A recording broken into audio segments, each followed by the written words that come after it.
What is going on, guys? Welcome back. A commentary for you. And you know what? Something I've never done before, but we were having a discussion on Twitter about the mapping of Madden controls and the way button combinations work, and I actually learned some combinations today where holding both buttons gives you different combinations of moves, and I thought it was just strange. But I also thought to myself, you know, racing games used to be very difficult because they were all face buttons. You know, your gas was 100% on or 100% off, your brake was 100% on or 100% off, and you know, football games never really caught up to that.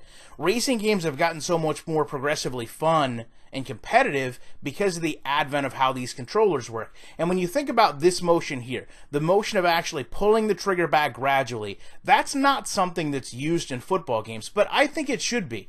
If we talk about players, you take a look here, thank you 2K Football for the footage, breakaway runs, LaDainian Tomlinson. You know, if you could use that arc in the controller to create a breakaway run, how rewarding would that be?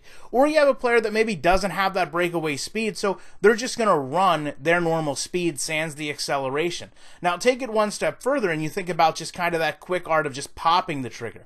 Well, what if that could be tied to maybe a move like this, where you kind of attack the gap in the line, kind of do that stutter. Now you've broken away. Now you're using your breakaway speed by gently pulling that trigger back and you're scoring a touchdown. To me, that is the epitome of stick skills. That is so much more than I'm just hitting a button or I'm holding a button or here is A or here is X.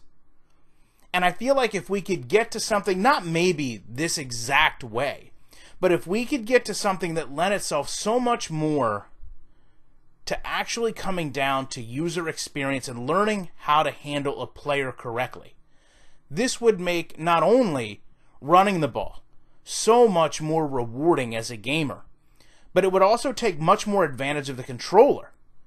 Rather than having to sit there and use 3, 4, 5, 6 button combinations, now you're tasked with learning the timing of actually performing your breakaway burst or performing kind of jumping to that stop in the hole, setting up the defense, and actually trying to pull away and score a touchdown. And I think also inherently when we talk about this, it makes players react very much different.